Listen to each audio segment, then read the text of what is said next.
buenas tardes. Vamos a comenzar nuestra sesión de taller ¿Por qué ha fallado la economía? De este sábado, hoy con el tema de la agricultura en México, la crisis alimentaria, el campo, los campesinos, el sector primario, todo va junto con pegado. Nos acompañan dos egresados de la facultad, Eduardo Pérez Haro y Álvaro Urreta, que además, bueno, Eduardo es profesor actualmente en la facultad. Álvaro nunca quiso ser académico, ¿no? Siempre dijo que eso era demasiado abstracto para él, es mucho más concreto. Y los dos pues tienen una muy larga trayectoria trabajando desde distintos facetas, ¿no? Desde distintos ángulos en cuestiones del campo mexicano, desde funcionarios públicos, ¿no? Funcionarios internacionales, de organismos internacionales, o en ONGs, asesores de organizaciones campesinas y casi hasta productores directos, casi, ¿no? Productores directos para saber qué es lo que realmente se siente ya de veras, ¿no? Estable del otro lado. Entonces son dos compañeros nuestros además de muchos años, ¿no? Y con un gran conocimiento, ¿no? Y vivencia además, no solamente digamos a nivel del análisis, sino vivencia directa de lo que sucede, de lo que ha sucedido en el campo mexicano durante los últimos 40 años más o menos. Entonces, después de esta breve presentación, le daríamos la palabra a Eduardo y posteriormente a... Bien, bueno, pues muchas gracias, buenos días, tardes a todos. Muchas gracias a Javier, Alejandro, a Álvaro por la invitación y por la oportunidad, a ustedes que están aquí reunidos. Yo trataría es poco tiempo, o sea, vamos a usar una hora de exposición entre ambos y creo que vamos a tener como una hora para intercambiar opiniones. Y es muy probable que la mejor oportunidad es cuando surgen las preguntas y el diálogo tiende a aclarar puntos de vista, pero siempre hay una manera de provocar el diálogo alrededor del tema. Hoy el tema tiene particular importancia porque se ha anunciado la eventual promoción de una reforma estructural más en esta estela de reformas que vienen desde el año pasado. El régimen actual se ha anunciado una reforma para el campo. Ya no sabemos si va a ser estructural o no, porque primero se dijo que sí era estructural, luego ya nada más se dijo que era reforma. En fin, se colocó el tema, se pospuso recientemente porque todavía el 6 de enero de este año, en la conmemoración del aniversario de la primera ley agraria de 1915, el presidente Peña Nieto en Boca del Río anunció que en la primera sesión del Congreso se llevaría la iniciativa de la reforma para el campo. Ya inició el periodo de sesiones, no llegó la iniciativa, se pospone por priorizar las leyes secundarias, en lo que va a ser ya la próxima primer periodo de sesiones de este año por parte del Congreso. El caso es que el tema se puso sobre la mesa y desde mi punto de vista creo que es un momento propicio, es una ocasión oportuna para abrir el debate y discutir por dónde viene este tema, ¿no? Sabemos poco, pero hay este tema. Déjenme decirles que yo coloqué un par de láminas para lanzar una idea redonda, mostrar algunos datos, alguna información y regresar al final con el propio planteamiento inicial. Y como tengo poco tiempo, voy a entrar ya rápidamente a la primera de las láminas. Este es el contenido. Bueno, ahí está el contenido, no lo leo, nada más véanlo, que es más o menos lo que vamos a ver. Y entro a la primera lámina. Yo planteo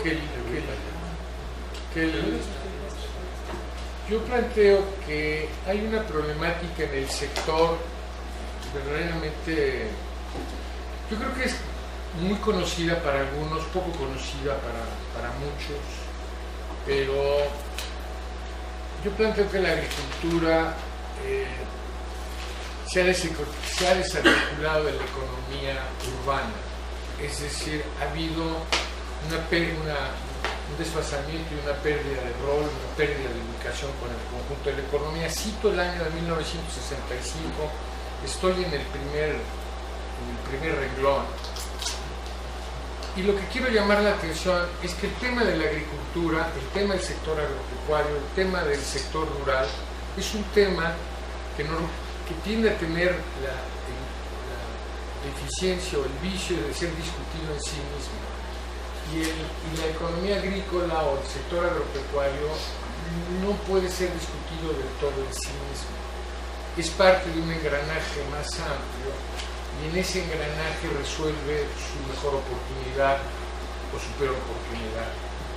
El sector agropecuario funcionó durante los 40, 50 y a mediados de los 60 dejó de funcionar. Y cuando decimos funcionó es porque cumplió un papel de apalancamiento, de ayuda, de servicio al proyecto de desarrollo de la economía industrial y de servicios, el proyecto de desarrollo.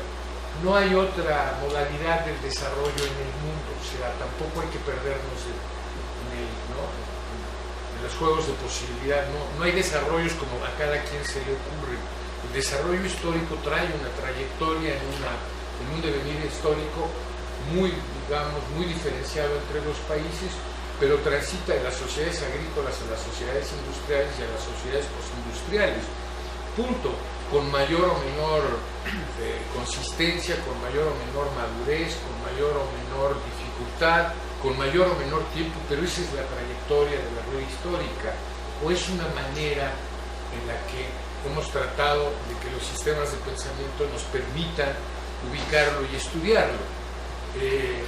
Lo que es cierto es que en México el proyecto de la revolución, con el 123 constitucional en materia laboral y con el 27 constitucional en materia de tenencia y propiedad de la tierra, pues proyectó un desarrollo de estas características. El reto de México después de la revolución era lograr el desarrollo, aparejar a México pues, con el desarrollo que se estaba dando en el mundo y que 100 años antes ya había hecho revoluciones industriales en Europa, ¿no?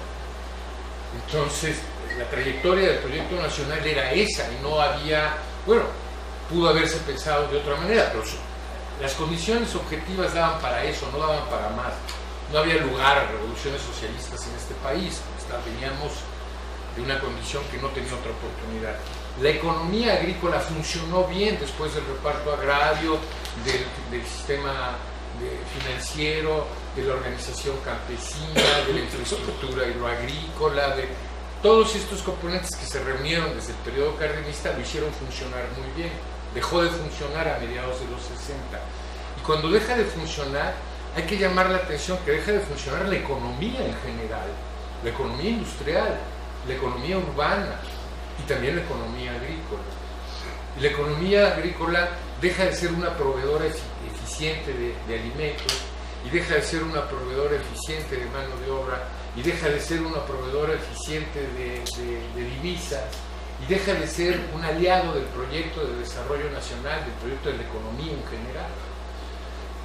Se convierte, en lugar de un ayudante de ese proceso de desarrollo, se convierte en un problema, porque habrá que cubrir las deficiencias, quieras o no, en que incurre esa agricultura. La agricultura, al no tener la capacidad de abastecer a la alimentación nacional, ¿no? Pues habrá que traer alimentos, habrá que comprarlos en el exterior para poder abastecer. Y esa condición la pierde. En 1965 es el último año que más o menos le sirve. Para el 66 ya la economía agrícola ya no está funcionando. Empezamos a importar granos y semillas, que era lo fundamental en la dieta para el consumo de pan, tortilla, lácteos y carnes, que este era, el componente de la dieta popular y de la dieta de las clases, o de las mayorías de las clases medias. Entonces, ahí pierde esa oportunidad, pero pierde la economía y pierde la agricultura, pierde la agricultura y pierde la economía industrial. Quiere decir que la suerte de la agricultura no se resuelve en sí misma. Pero también quiere decir que la suerte de la industria o de la economía urbana tampoco se resuelve al margen de la mejor condición del sector agropecuario. O sea, tampoco puede, ni puede prescindir de él, ni puede cargarlo en malas condiciones. Voy más rápido. ¿Qué es lo que sucede cuando la economía agrícola deja de funcionar? Pues deja de ser importante. Este reclamo que normalmente se le hace al gobierno durante los últimos 40 años de que no, es que hay una actitud de abandono al campo por parte del gobierno, pues sí, pero no es una casualidad ni es un acto de mala fe, simplemente la agricultura deja de ser negocio, punto. Y si la agricultura deja de ser negocio, pues no le vamos a meter dinero malo al bueno, entonces pues no le va a la agricultura. ¿Quién releva el papel de la agricultura para el proyecto de desarrollo industrial o de la economía urbana o del desarrollo nacional? Bueno, eventualmente quien puede relevarlo se pensó que era el petróleo. El petróleo podía haber relevado, apalancado el juego de, digamos, de ingresos en divisa y auxiliar la adquisición de componentes para hacer madurar el proceso de industrialización, si fuera el caso. Esto pasó ya desde finales de los 60 y durante la época de los 70, en medio de la crisis internacional del petróleo del 73 y después del derrumbe de los precios de 1981. Pero durante ese periodo es una década de endeudamiento para este país y para América Latina y para muchos otros.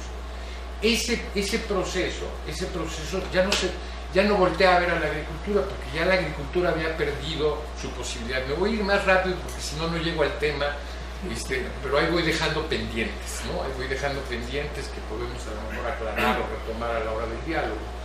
Lo que es cierto es que una agricultura que ya no funciona, le pasa una factura de desempeños a la economía urbana, que corre ambiguamente entre parte privada y parte del gobierno, porque el gobierno todavía actuaba en los mercados agrícolas, la CONASUPO existía como compradora y reguladora del mercado de granos y del abastecimiento de alimentos. Hay una carga demográfica, porque la agricultura ya no produce al ritmo que lo venía haciendo, pero el amor no para, y entonces la población no se detiene. La carga demográfica se sigue desplegando. Con y sin amor. Se sigue desplegando, pero ojo, el problema es que la economía urbana no tenía capacidad de absorber a la población rural. O sea, no es un problema del sector, solamente es el problema de la economía nacional. La economía nacional no tiene manera de absorberla, entonces se congestiona la población rural en los campos sin oportunidad. Y como venir a la Ciudad de México dejó de ser buena idea, ¿no? Sí, se creó Ciudad Nezahualcóyotl y todo el cordón el famoso Estado de México, el Valle del Estado de México. Sí, pero no, dejó de ser buena idea. Entonces empezó a surgir la idea de mejor vamos a Chicago, a Los Ángeles, a Nueva York, a Dallas, ¿no? Porque aquí ya no había problema. La economía mundial empezó a ser parte de la solución y del desfogue de las presiones demográficas del sector rural nacional. Esto que decimos muy patrióticamente de que se nos van los mexicanos, hombre, es una válvula fabulosa, además, ¿no? Fabulosa y además para el campesino, además lo hice con mucho gusto. Nosotros decimos, no, pero es que el amor a la tierra, el campo. No, ¿cuál amor a la tierra? El campesino la está dejando y se está yendo. Nada más adelanto datos para ilustrar el camino, pero se va un mexicano cada 30 segundos, durante todos los minutos de cada hora, de las 24 horas de todos los días del año.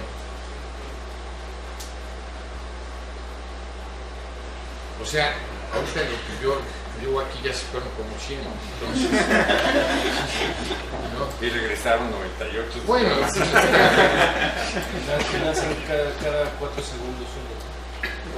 Cada 4 segundos nace un mexicano. ¿Nace? Bueno, ese sí no me lo sé. Yo hablo de los... cada 4 segundos nace un mexicano. Mire, yo nada más tengo 2, ¿no? Pero que 8 segundos. El campo se convierte en una carga y resulta muy caro para las finanzas públicas. Efectivamente, el campo cada vez le reclama más dinero a las finanzas públicas. Ahí está, luego vemos para qué se usa ese dinero, pero cada vez sale más caro el campo. Cada vez sale más caro, en términos reales y nominales, obviamente.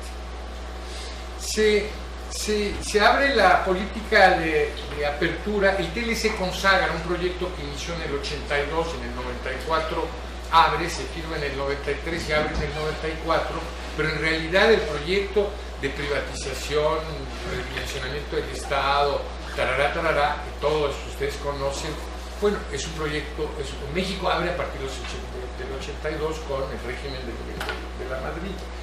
Cristaliza en el TLC y hoy el TLC es un asunto porque está cumpliendo años, ¿no? Cumple 20 años y prácticamente cierra el epílogo de los periodos de desgravación y apertura que tenía comprometidos el Tratado de Libre Comercio. Y de ahí que decimos que hay dos fechas, la de 82-94, 82 como fecha de inflexión, de quiebre en el modelo anterior, porque la política de desarrollo económico nacional de los 70 fracasa. Fracasa la opción de relevar al petróleo. Y cuando en 82 llegamos en enero del 82, lo que sucede es que tenemos un sector agrícola desmantelado, un sector industrial envejecido, un sector petrolero energético sin oportunidad y con las deudas hasta el cuello. Luego entonces México había ya prácticamente en ese momento mostrado el franco agotamiento de la estrategia de desarrollo. Se liga a la oleada de la apertura de la desregulación con todo lo que esto significa, el llamado proyecto neoliberal, que es este proyecto del nuevo clasicismo económico, pero que en realidad, ¿no?, sus motores son más allá de la escuela de Chicago, ¿no? Más bien habría que referir el tema de las revoluciones tecnológicas y de la nueva generación de productos y la configuración de nuevos mercados. Este es otro tema, no es la influencia ideológica de la escuela de Chicago. La escuela de Chicago adereza un proceso que materialmente no reclama teorías, sino que se está abriendo paso desde el viejo clasicismo, digamos, de esa manera, ¿no? Desde entonces se requerían cambios estructurales por el agotamiento del modelo y por la naturaleza de los compromisos de la apertura. Se firmó el TLC, pero no se asumieron los compromisos de política interior. O sea, solo se suscribió y se dejó correr esa suerte, pero voy más adelante. La conclusión es que los cambios estructurales no se promovieron en aquel entonces, solo se hizo el cambio de la apertura. Se hizo el cambio del artículo 27, sí se hizo el cambio del artículo 27, pero yo diría que ahí hubo un proceso inconcluso. Yo diría que Ernesto Zedillo prácticamente no le entendió el tema, a pesar de que era de la escuela de Yale y que tenía toda una formación norteamericana, no le entendió, salió, no sé si es porque sea del poli, no sé por qué, pero no le entendió bien. No le entendió bien. Aquí hay algunos del poli. Bueno, no, perdón. Que bueno, han recapacitado. Pero se queda.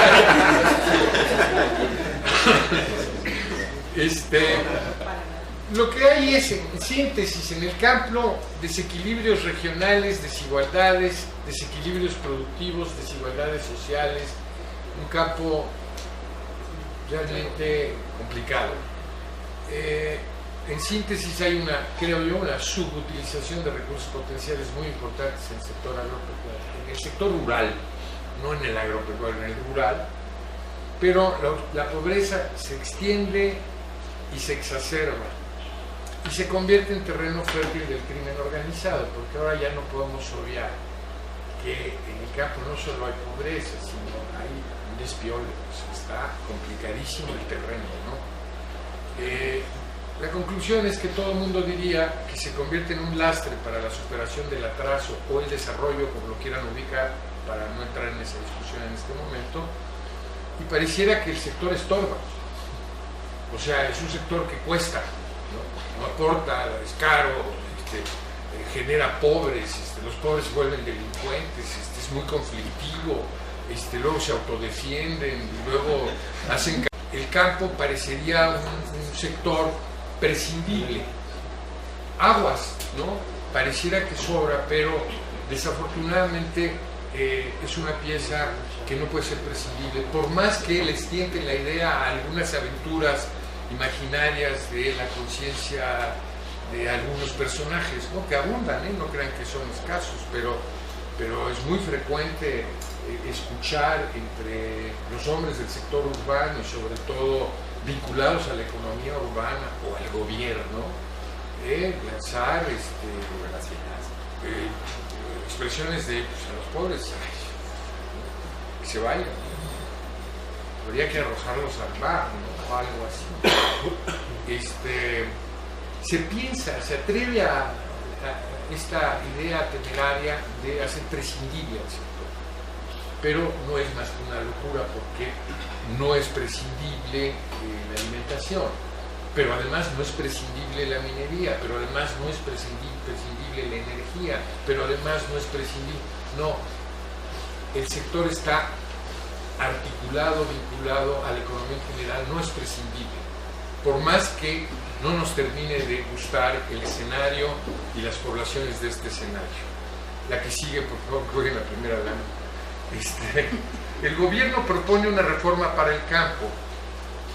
El gobierno reconoce que está complicado el tema, sabe que está complicado el tema, de la economía en general y del sector rural.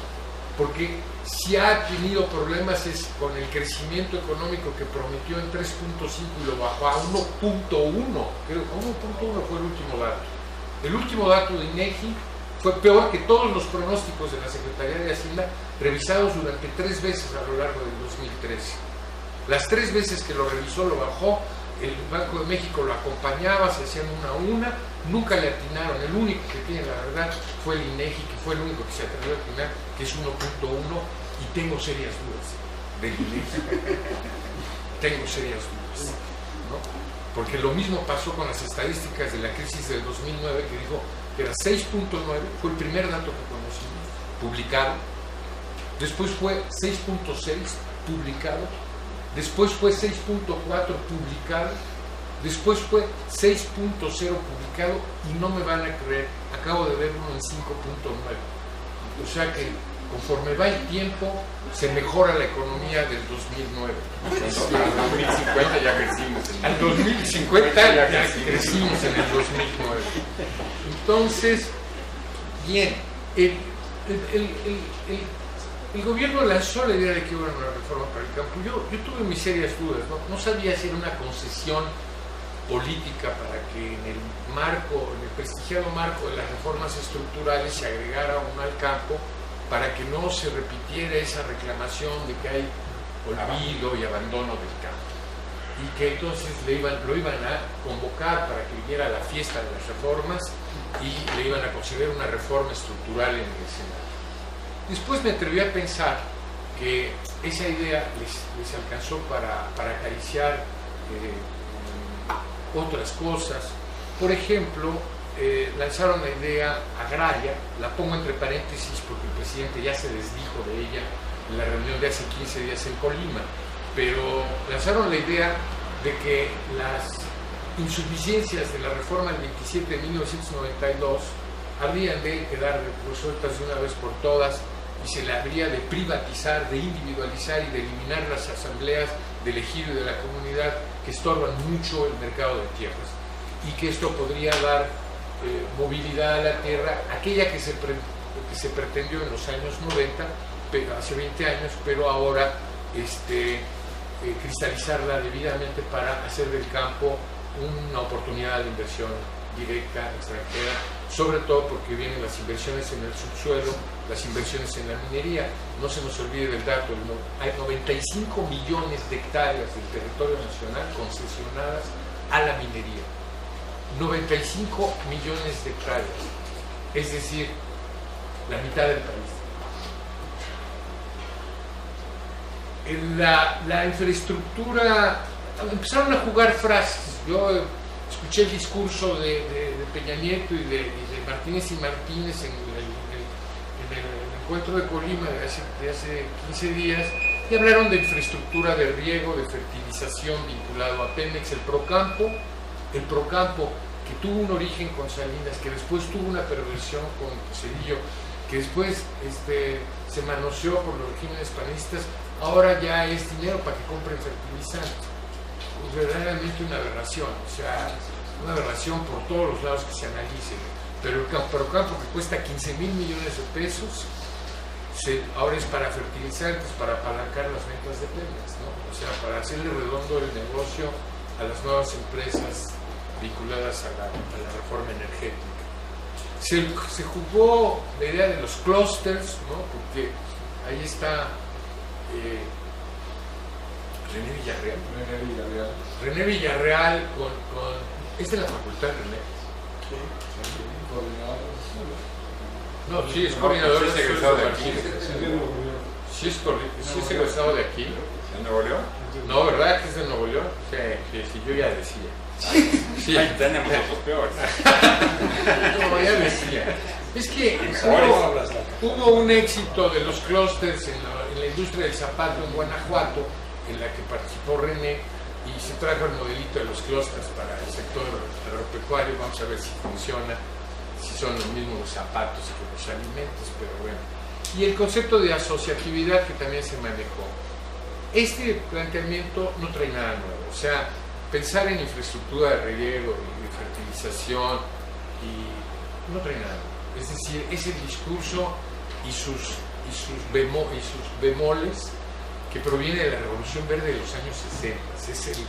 Es el discurso del productivismo, es el discurso de la eficiencia de los rendimientos, es el discurso de la tecnificación del agro. O sea, no trae nada nuevo, o sea, verdaderamente no hay novedad. O sea, si la reforma por el campo va por ahí, no trae ninguna novedad, ¿no? Este planteamiento es un planteamiento que nos ha llevado al campo desequilibrado, desigual, insuficiente y lleno de pobres. O sea, con ese planteamiento nos hemos movido 50 años. Desde los años 60 no ha dado resultado, o ya dio los resultados que podía dar, para no ser tan tajante, ya dio los resultados que podía dar. Pero bueno, lo vemos más adelante. ¿Qué se le opone a ese planteamiento? Del lado derecho ustedes podrán ver que hay una tesis de que reivindica al pequeño productor en oposición al gran agricultor tecnificado, que habla de la autosuficiencia alimentaria en lugar de las ventajas comparativas de la globalización y del comercio internacional, que habla de la autogestión como una manera de resolver en sí mismos lo que no puede resolver el entorno, o lo que no ayuda a resolver el entorno, sea económico, sea político o sea social, y que hay una ruta de empoderamientos. Y por eso tenemos modalidades varias desde la perspectiva de este discurso, pero me parece que esas modalidades todavía se están resolviendo en una contraposición, en un debate con respecto a la agricultura empresarial altamente tecnificada, pero no están resolviendo el contexto ni las diferencias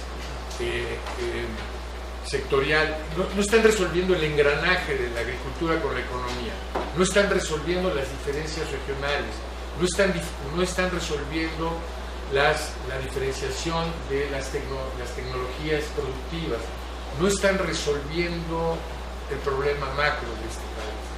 Es un discurso muy importante porque además corren experiencias que dan ejemplos distintos de la agricultura empresarial, pero todavía no está resuelto el engranaje adecuado y menos aún en el contexto global. Yo lo que plantearía es que tenemos que tomar en cuenta que hay una reestructuración del capitalismo mundial en curso. O sea, no es omisible en la era global imaginar, ¿no? Hacer como no existente la crisis europea, del Japón o de los Estados Unidos, o la emergencia de China, Rusia o la India, o no podemos ser omisos. Ahí hay un reordenamiento internacional, ahí hay nuevas áreas de desarrollo, hay nuevas contradicciones, hay un proceso al que no voy a entrar, pero es un mundo que no puede ser obviado, porque en ese mundo se escribe un debate entre el sistema financiero y el sistema productivo. Y en ese debate del sistema financiero y del sistema productivo está la pregunta en el aire y cada quien le está intentando responder de distinta manera de qué producir, cuánto producir, cómo producir, para quién producir. Y particularmente para el sector agropecuario, el tema es que hay una demanda de alimentos potencialmente alucinante y en suma con un fuerte dinamismo. Es decir, déjenme que les recupere esto. La función que perdió la agricultura en los años 60, me atrevería a sugerir, por lo menos como pregunta, si puede retomarse del contexto de la nueva realidad. ¿Por qué? Pues porque hoy hay una demanda que ya no está resuelta como se resolvió la demanda de los años 60. En los años 60 Europa y Estados Unidos en gran medida resolvieron ese problema. Ahora no. Y ahora la demanda que significa el ascenso de la India, China y Rusia y Brasil, nada más por mencionar a estos 4 megageografías de la economía mundial, colocaron 1.000 millones de seres humanos que no comían, ahora comen. Ahora comen. Y los alimentos valen el doble. Las tortillas que hace 10 años comprábamos en 5 pesos, hoy valen 12. Entonces, y todo, dije lo de las tortillas porque siempre es folclórico decirlo, pero la verdad es que todo. El mundo de los alimentos. ¿Qué quiere decir esto? Pero en economía pues, se mueve la contradicción. En economía es una muy buena noticia para el productor, mala noticia para el consumidor que tiene que pagarlo. Pero para el productor que lo vende es una excelente noticia. Es decir, tenemos una posibilidad de rentabilizar de nueva cuenta las funciones del sector rural y entonces darle sentido al engarce del sector con la economía. Pero no lo está viendo el régimen. El régimen nos está vendiendo la misma fórmula de hace 40 años, la del productivismo tecnificado de las grandes economías. Ya no voy muy rápido, ya. ¿Qué propongo? Bueno, estoy hablando de progresividad subsidiaria, estoy hablando de diversificación del patrón de producción en alimentos, materias primas, minerales, energéticos, servicios ambientales. Estoy hablando de innovación tecnoproductiva y estoy hablando de reforma institucional, porque hablar de progresividad subsidiaria no resuelve por sí mismo el problema. Es decir, no solo se trata de que el dinero gubernamental le dé más a los que menos tienen y menos a los que más tienen, sino que se trata de crear al sujeto productor, al sujeto agrario, al sujeto de crédito, al sujeto productivo. Y este sujeto se crea bajo nuevas reglas, no pueden ser las mismas reglas. Entonces el marco normativo es un marco que tiene que ser modificado. Y tiene que ser modificado constitucionalmente, y por eso creo que sí debe de haber lugar a una reforma estructural. Claro, una reforma estructural buena onda en el marco de reformas estructurales no buena onda, quién sabe cómo se vaya a salir, va a salir un licuado ahí medio raro. Pero no por ello vamos a dejar de defender esta posibilidad. Pues es una área del debate que vamos a tratar de dar en el sentido de, desde la perspectiva del sector rural, desde la perspectiva del sector agropecuario, debemos de debatir la posibilidad de este sector. Ya como le fue a telecomunicaciones y a la educación y al laboral y todo, bueno, no sé, ahorita no lo traemos a cuento, porque si no se nos hace un licuado muy difícil de manejar. Hablemos, si vamos a hablar del sector agroalimentario, del sector rural, vamos a discutirlo. Y vamos a discutirlo de cara a la reestructuración global de la economía y de la economía mundial. Y vamos a hablar de nuevas generaciones de productos, de nuevos alimentos, pero no solo de nuevos alimentos, de los nuevos minerales que usan la era digital. Vamos a hablar de los servicios ambientales, vamos a hablar del nuevo patrón de actividad.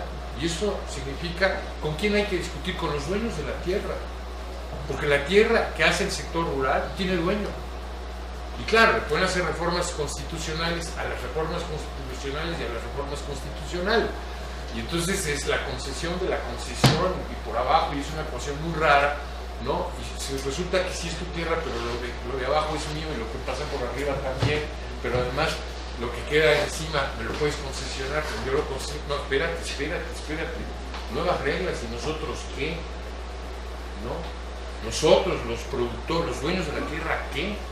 No es cualquier cosa. Me voy rápidamente a lo que sigue, por favor, la que sigue. Vean esto. La actividad primaria genera el 3% de la economía nacional. El 3. Y el 24% de la población es rural. Solo dos aclaraciones sobre este particular. El 3 no es poco. La economía agrícola de los Estados Unidos también genera el 3%. O sea, no es poco. La queja no debe de estar ahí. No. Eso no es un problema, eso no es una deficiencia del sector. Ellos lo crean con el 5, más o menos, ¿no? De población. Traen el 2 de población. También.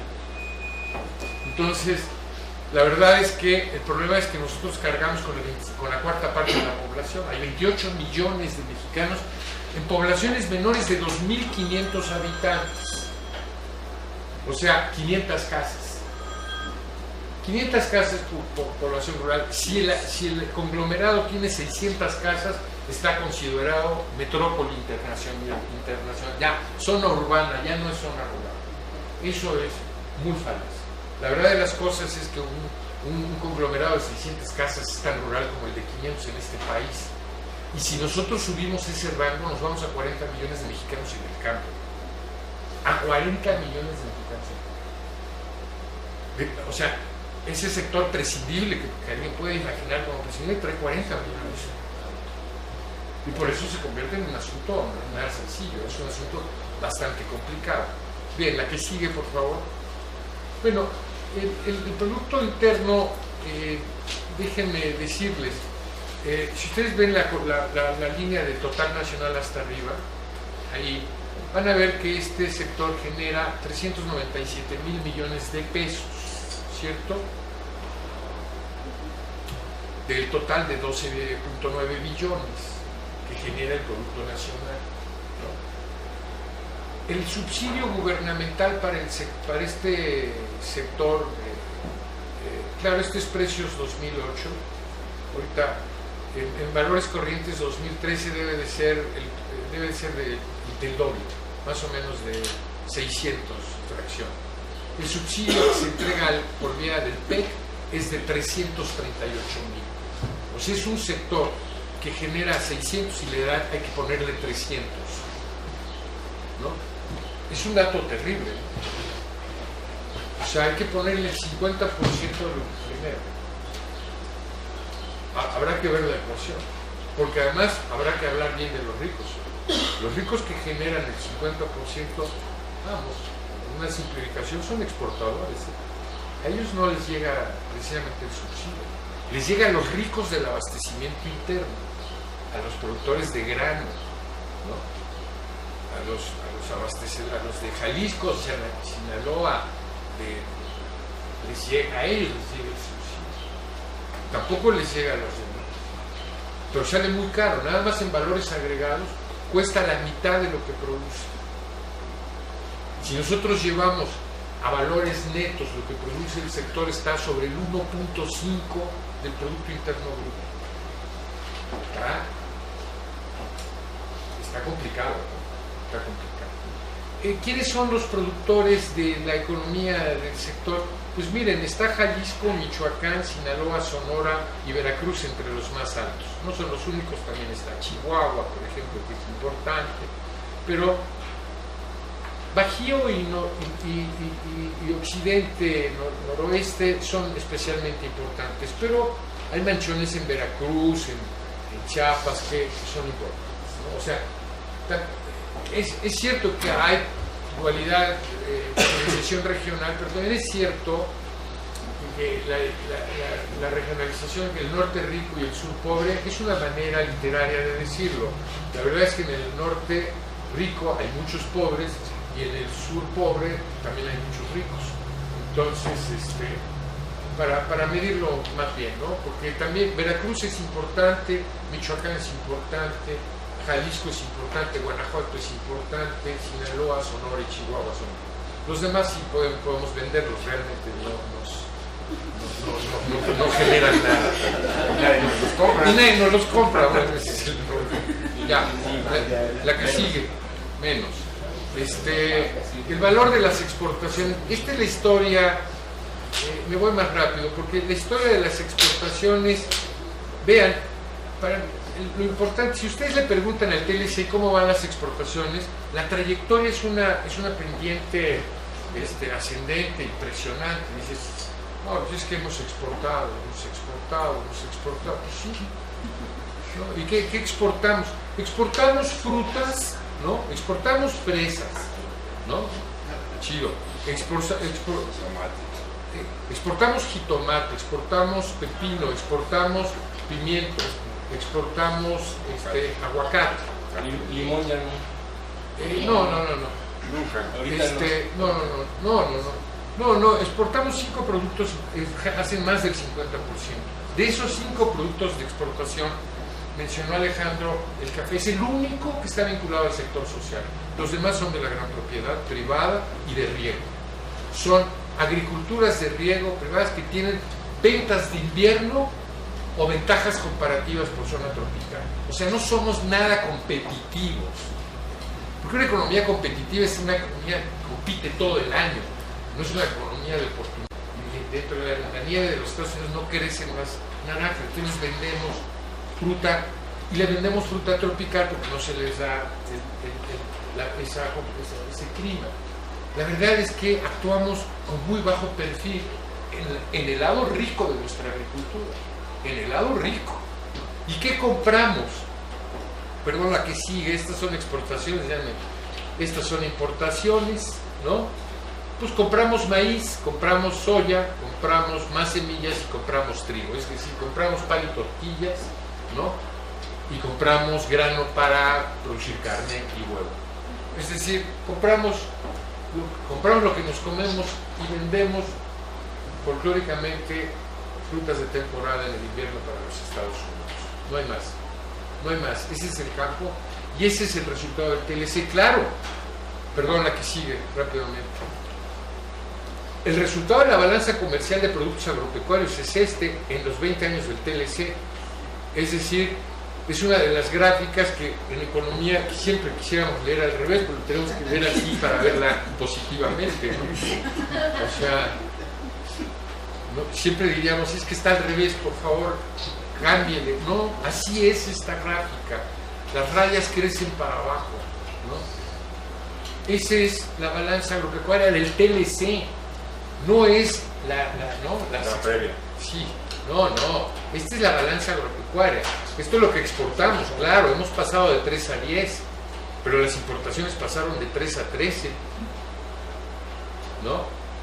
¿Qué quiere decir? Pues que tenemos una balanza agropecuaria negativa. La que sigue. Tenemos una balanza de productos agroindustriales. Esta salió más bonita porque no tiene ni el piquito que nos habíamos encontrado en el 95. O sea, la balanza agropecuaria del TLC es esta, la agroindustrial.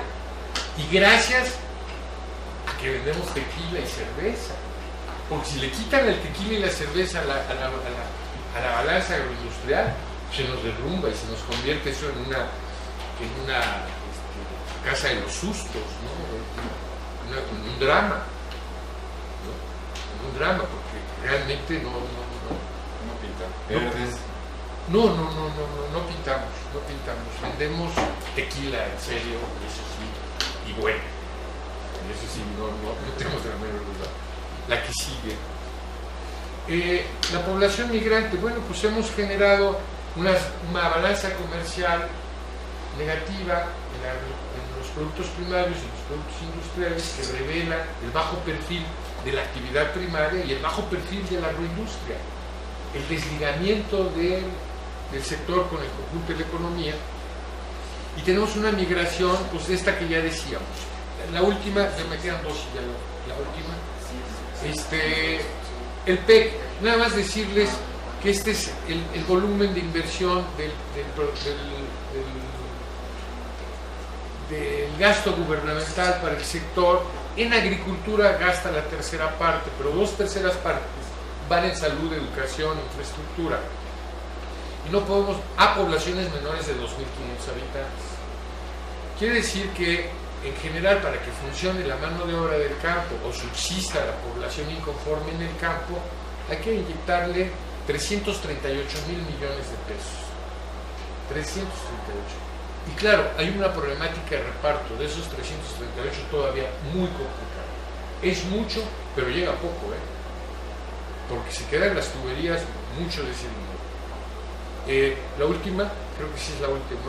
Esta sí es la última. Este es el gran tema de los precios. Este es el gran tema de los precios. O sea, mientras el mundo se apresta a producir alimentos para ganar dinero, el sistema financiero se apresta a prestarle dinero a los productos rurales, que ya no son solo alimentos, y a los servicios vinculados, porque ya hay rentabilidad. Paradójicamente, mientras los productos industriales de la crisis del 2008 a la fecha se deprimieron, los productos alimentarios se doblaron de precio. Y las inversiones del sector bursátil se multiplicó. Y entonces surge un campo muy apetitoso para el mercado real y surge un mercado muy apetitoso para el sistema financiero. Pero para el gobierno no, para el gobierno mexicano no. A mí me da la impresión de que sí hay una suerte de mejoría terrible. Los asesores del presidente deben ser malísimos. Conozco a los que están en agricultura, en SEDATU, en medio ambiente, y son que dan pena, de verdad que dan pena. Lo digo en serio, casi todos, por ahí alguno no. Siempre quedará alguien por ahí. De verdad dan pena, ¿no? Pero ahí está el tema de los precios. Esta es la trayectoria del 99 a la fecha. Se han duplicado los precios, de menos de 100 se subieron a la banda de arriba de 200, 250 en el número índice. Y ya, muchas gracias. Entonces daríamos paso ahorita para que Álvaro nos platicara al respecto. Bueno, la invitación de Carlos Cabrera nos llegó a hacer dos preguntas. ¿Este es para ella, Cabrera o no? Ella. Es que como me lo echaste para acá. Es para grabarte. Si le da insomnio en la noche, lo voy a volver a poner.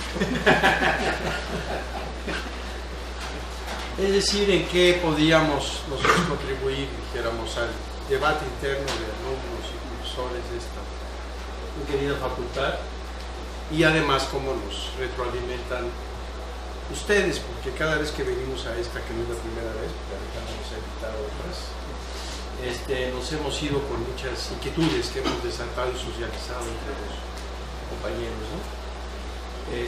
¿La que sigue? Bueno, nosotros vamos a plantear un elemento de propuesta, de visión, que le llamamos reposicionamiento de la agricultura campesina, dijéramos, a diferencia del planteamiento, por eso acordamos que fuera al revés, que él empezara para que le dieran el marco del comportamiento en la economía y nosotros, a partir de experiencias concretas, desatar planteamientos propositivos y de incidencia, ¿no? Le llamamos suficiencia, accesibilidad, porque creemos que, bueno, ahí está el asunto de los costos. Sí, cuesta muy caro mantener un campo ineficiente, pero sale muy caro también estar costeando una salud creciente, un estado de salud creciente en la población que ya es muy grave, producto de lo que nos comemos, ¿no? Entonces, bueno, ahí hay un problema macro que habría que discutir muy a fondo y muy profundamente adelante. Bueno, conste que no hablamos ayer, pero sí estamos hablando de dos modelos, ¿no? El modelo de agronegocios globales, yo le llamé distinto Eduardo, y el modelo de agricultura familiar y campesina, en donde, bueno, nosotros somos protagonistas, dijéramos. Y sí, como bien dijo él, el primer modelo, pues sí es agroexportación, ya lo explicó claramente por dónde se está dando. Es agroimportación también. Los clústeres de él son distintos a los míos, él les puso con calle. Son parientes. Son parientes. Pero en el fondo es el mismo, es una figura que diseñó la Secretaría de Agricultura recientemente a través de Villarreal, que está instrumentando Osornio, el subsecretario, que tiene una etiqueta presupuestal ya le dieron dinero, ya le dieron bolsita, para desatar ahí amarres entre productores, industriales, en el marco esto de las cadenas agroalimentarias, ¿no? Y pues, un poco su idea. Todavía lo hemos discutido con él, hemos preguntado en los debates que hemos tenido con el subsecretario, y creo que todavía no está muy claro por dónde vienen las reglas de operación, ¿no? Ahí hay un problemita de normatividad. Los agroparques, que ya también hay toda una metodología que se ha creado a partir de propuestas de europeos y de instituciones europeas y de empresas europeas, que tiene que ver también con el asunto de asociar a productores con las grandes cadenas agroalimentarias globales, ¿no? Y fundamentalmente de carácter transnacional. Y bueno, ya lo explicó, el presupuesto se va hacia este sector principalmente, y tienen una representación política, fundamentalmente en el Consejo Nacional Agropecuario, ¿no? Que es donde hay una interlocución más cotidiana con el gobierno. Por el otro lado estamos nosotros, que somos productores pequeños. Se tiene claro que más del 68% de las 4 millones de unidades de producción que hay en el país, más de la mitad, como verán, son de los pequeños productores, que son unidades de 5 hectáreas para menos. Hay un trabajo ahí interesante, Robles Berlanga, ¿no? Sobre el tema que ahorita lo vamos a citar. Hay todos estos maíz, frijol, ya se citaron, no los voy a retomar. Arroz también, arroz Morelos, por ejemplo, ¿no? Hay muy poco presupuesto asignado ahí, es verdaderamente raquítico, es penoso lo que le están aplicando a eso, ni porque ahora es el Año Internacional de la Agricultura Familiar, le están metiendo más dinero. Y bueno, hay una representación política muy compleja en el CAP, en la CONOR, en la CONOP, en la Red de Agricultura Familiar Campesina, entre otras muchas. Es decir, está más disperso la representación, incluso no solo disperso, sino con broncas entre estas, ¿no? Sunorcas divididas, cepas contra escocips, y bueno, este mundo complejo de las que también Alejandro las conoce, que anduvo metido alguna vez en esos asuntos. Entonces son dos modelos, ¿no? Dos modelos distintos, confrontados o complementarios. Habría que discutir si hay a qué sigue. Bueno, dos libritos que hablan muy claro de esto. Uno le decía que es el de Robles Berlanga, se los recomiendo, a ya ustedes los conocen. Ellos tienen una página a través de Fundar que se llama subsidiosalcampo.com.mx. Tienen muchísima información, están analizando el presupuesto de egresos, del presupuesto de egresos, todo lo que se está yendo al sector agropecuario. Fundamentalmente es Agarpa, que ahorita no han entrado ni a CEDATU ni a CEDESOL, y tienen muchos datos sobre el papel de la agricultura campesina, familiar, en el contexto de la producción nacional. Se los recomiendo, se están actualizando, están en vivo, y ojalá invitaran un día de subsidio para poder aquí. Y hay un librito muy bueno que coordinó Fernando Reyo, que es profesor de esta universidad, amigo nuestro también, y que hicieron varios estudios de caso en varios lugares, Jalisco, Querétaro, etc. Y tienen desde mi perspectiva, una contribución muy interesante al debate de las dos agriculturas, ¿no? Con elementos muy concretos y datos muy específicos, con trabajo de campo muy bien armado. ¿A que sí? Y bueno, como nosotros tenemos una posición al respecto, creemos que en este marco de este choque de dos modelos en conflicto, hay que tener una posición.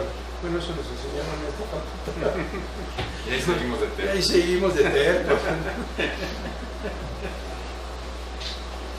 así como la disputa de la nación, ¿verdad? Y nosotros creemos en ese marco que la propuesta debe ser reposicionar la agricultura. ¿Por qué? Porque seguimos siendo los productores pequeños muy importantes en el abasto de alimentos del país, y más aún de alimentos sanos, no industrializados, que evitan los problemas obesigénicos y de la diabetes que están causando estragos en este país y que están costando mucho al gobierno, y más le van a costar si no se resuelve. Entonces es una propuesta y creemos que debe verse desde una perspectiva de territorialidad, de acceso a financiamientos e insumos, de apoyo presupuestal más que hoy, y de infraestructura y manejo del agua, ¿no? Que nosotros, los productores, generamos eso también está en el documento de Robles, de Héctor. Héctor es egresado de aquí, ¿no? No, es ingeniero agrícola. Ah, sí, pero Su hermana. Su hermana, sí. Y nosotros generamos muchísima mano de obra. Al ratito les voy a mostrar cómo generamos la mano de obra a los pequeños productores, de indígenas, de zonas, y además que provocamos desarrollo social. Es decir, lo incorporamos esta propuesta en el derecho, porque si nos quedamos en la visión propiamente de la economía, sí estamos muy frágiles. Pero si lo metemos como el derecho a la alimentación, que creo que es el tema del debate, la alimentación, pero creemos que el derecho y la exigibilidad del derecho, creemos que tenemos más posibilidad de fortaleza para apoyar esto. Entonces son ingresos, desarrollo social. Creemos que hay que meter el asunto del transporte, la distribución y el abasto como elemento fundamental, verlo en todo el desdoblamiento y la parte propiamente mercantil, el mercado adelante. Y en ese asunto, en la accesibilidad de los derechos, tenemos como primer ingrediente de los territorios rurales que poníamos. ¿Por qué? Porque hay que resignificar el territorio. Eso lo están haciendo también en Europa. En Europa, incluso para el mercado, las naranjas de Valencia tienen un valor plus, ¿no?, que otras de otro lado. Y los productos del sur de Italia, de tal región, tienen más valor. Eso se está jugando allá. Pero en este mundo, hoy, nosotros de la agricultura, creemos que debe significarse el territorio, reapropiarse la concepción y resignificar. Y entender que estos territorios donde se mueven los pequeños agricultores de ese país son unidades muy complejas. También hay broncas familiares, pleitos entre las comunidades, gritos y sombrerazos, a veces hay balazos, hay pleitos por las tierras, pero hay un esquema de territorialidad y de unidad territorial y cultural. Este es un ingrediente importante. Adelante. Y creemos que también hay que ir en esta visión y con esta propuesta de fortalecimiento de la agricultura campesina, hay que crear identidades multiterritoriales. Esa es nuestra organización, lo puse como ejemplo, pero hay otras.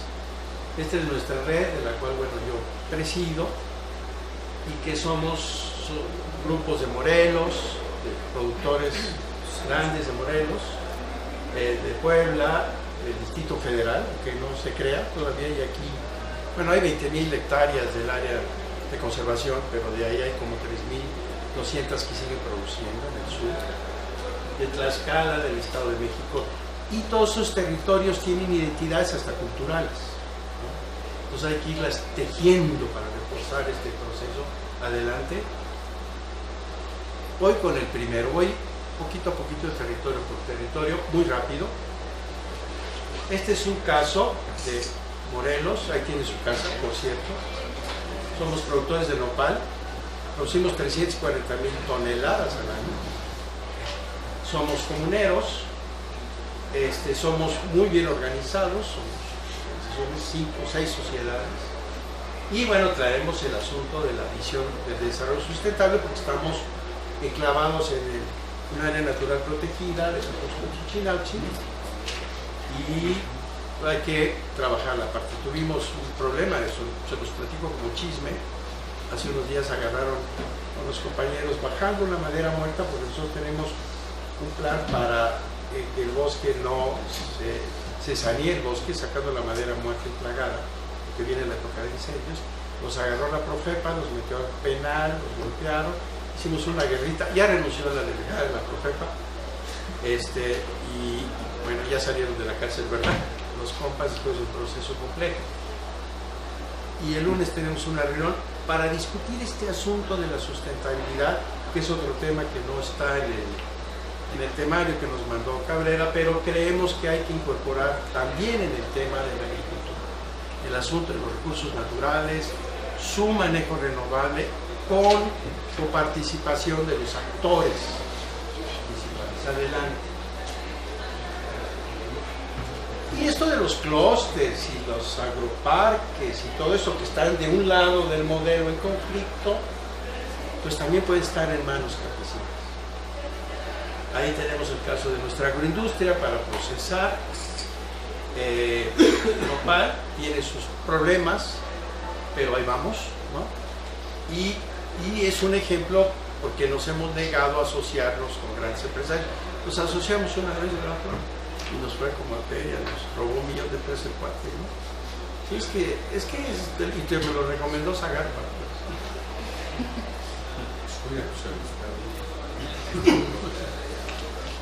No, y llegó muy buena onda y nos vamos a asociar en una visión estratégica. Tú lo conociste. No lo conociste. Dije, tú lo conociste, no lo recomendaste.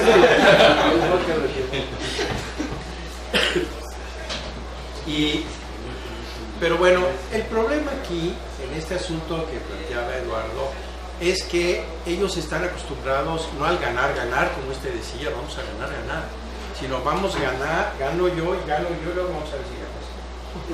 Ese es el problema. Gracias, gano yo, gracias a ti.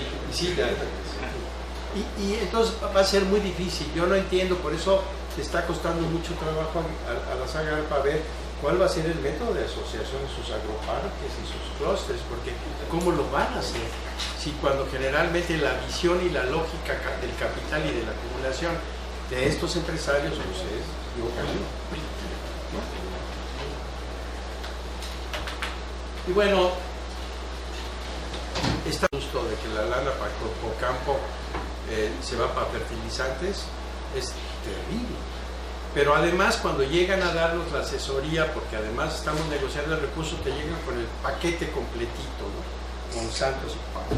Esto es lo que tienes que aplicar, ¿no? Y no te sales de ahí. Estamos en contra, le chambeamos muy duro. Todo esto se los digo para que vean quiénes de la agricultura pequeña se hace mucho en este país. Adelante. Bueno, esa era mi parcela, se las presumo, Se las presumo. En Puebla, por ejemplo, aquí hay un problema también muy grave que no solo es macro, sino que es de operatividad. Desde hace muchos años el gobierno se contrajo y entonces corrieron a muchos que daban asistencia técnica. No sé si ustedes tengan algún cuate por ahí que le dijeron, pues ya vete, y entonces formaron despachos para que estos dieran a la asesoría. Hay despachos buenos, pero hay muchos malos y hay mucha mafia y hay mucha corrupción. Entonces se ha generado en este mecanismo de apoyo técnico una dinámica de neoclientelismo y de corrupción que están perjudicando a los pequeños, que nos están perjudicando. Hay muchas quejas en este mundo. Por eso el papel de las universidades es un tema que hemos traído en debate y discusión, es vital para que se incorporen más los jóvenes. Este es el caso de Puebla, son compañeros muy bien organizados, con su propio transporte, con sus propias bodegas, y que bueno, pues adelante. Creemos también, tomando el ejemplo de lo que hacemos en el Estado de México, que el asunto del agua también tiene que incorporarse en este debate de la agricultura, es decir, el agua en manos de los usuarios o el agua en manos privadas. ¿Cómo se debe dar ese manejo? Y la discusión de las cuencas, subcuencas, microcuencas y todo este debate que está hoy en día y que hay que hacerlo con agua indiscutible. Adelante. Y bueno, el acoso inmobiliario, que es tremendo. No solo, como decía Eduardo, no son eficientes, sino que son acosados por las inmobiliarias, porque ahí sí hay lana, Ustedes asóciense con alguien y compren un terreno y consigan un financiamiento y hagan unas casas estilo Geo, que son espantosas, ¿verdad? Y van a ver que van a ganar mucho más que cualquier productor. Y entonces hay más rentabilidad, y entonces hay un acoso permanente e invasión. Lo estamos viendo en el sur del Distrito Federal. Ustedes se van a la zona de Mixquic y de San Gregorio, donde producimos todavía muchas lechugas, mucho brócoli. Adelante. Y bueno, agronegocios de manos campesinas. Ahí estamos debatiendo en Mixquic precisamente. Adelante. Y en San Gregorio, miren, es que el asunto es muy complejo, pues por eso da mucho coraje, porque a los del norte sí les dan agua de muy buena calidad. El agua que nos están dando en Xochimilco viene del Cerro de la Estrella, una planta de tratamiento del Cerro de la Estrella que viene contaminada, porque no tiene control de calidad. Entonces, para nosotros es una bronca. Estamos con los compañeros de la UAM, Xochimilco, haciendo trabajos de investigación y estamos desafortunadamente encontrando residuos metales pesados y eso. Adelante. Y bueno, Tlaxcala, ¿no? Ahí tenemos otro ejemplo.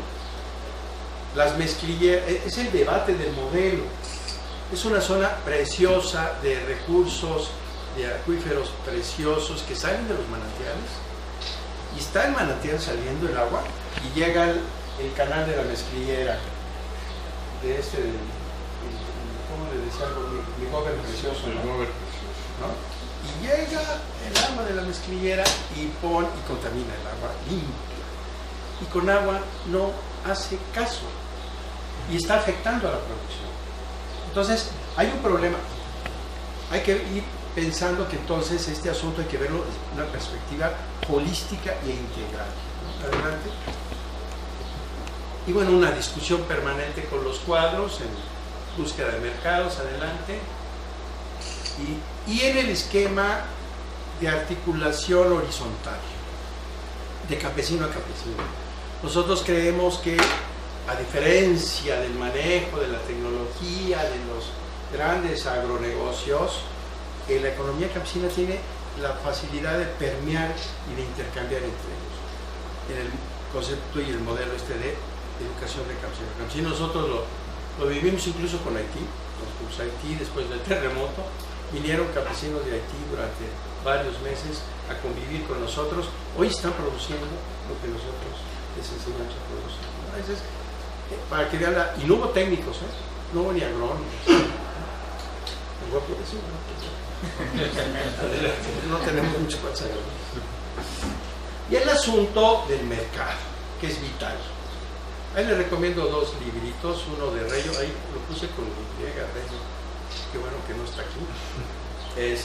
Tiene un librito, Reyo, que es maestro de esta facultad, trabajó en Coabasto hace muchos años. Ahí nos ayudó mucho, por cierto, a luchar por el mercado de la central de abastos.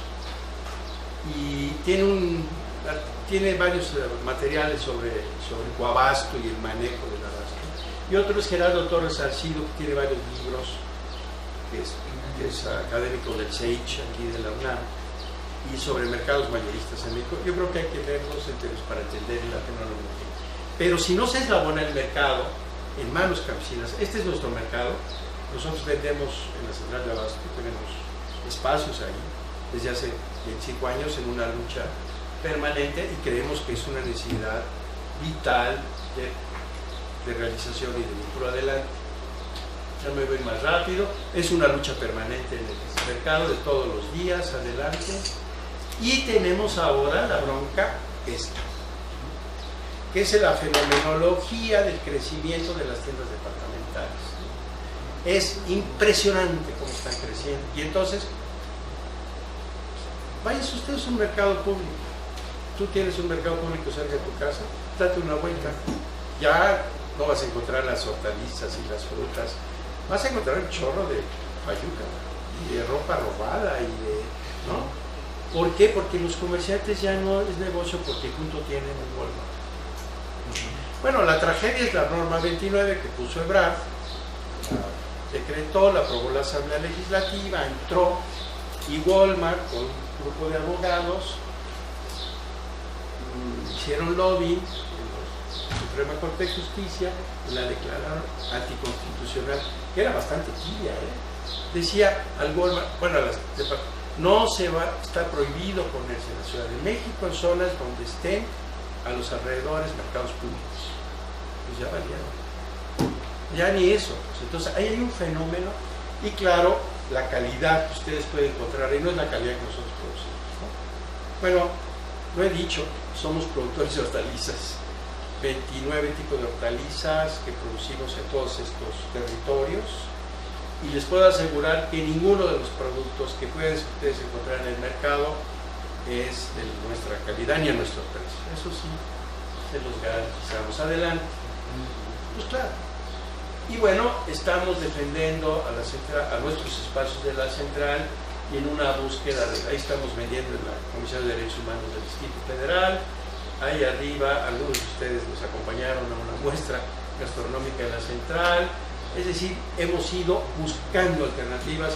En el Indesol nos dan espacios de vender cada 15 o cada 20 días, con un éxito, porque pues vendemos un paquete de 30 pesos con 10 hortalizas que no lo consigues en ningún lado, ¿no? Adelante, porque va directo. Y la búsqueda de alternativas. Eduardo decía un asunto que a mí me impactó positivamente. Dijo, se está concibiendo la agricultura separada del medio urbano, o de la vida urbana. Sí, efectivamente, es un error. Tenemos que verlo en el contexto integral, y porque nosotros dependemos de la vida urbana. Entonces, nosotros estamos chambeando en las zonas urbanas, nos hemos vinculado con colonias populares de Iztapalapa y Iztacalco, trabajamos con organizaciones, con el Instituto de Subirán de Nutrición, en el marco de un mercadeo que le llamamos de nutrición, y ha sido un éxito. Las compañeras de las colonias se van sobre los productos, se los vendemos muy baratos. ¿Qué es el CAIS? Se llaman Centros de Atención Infantil Comunitarios.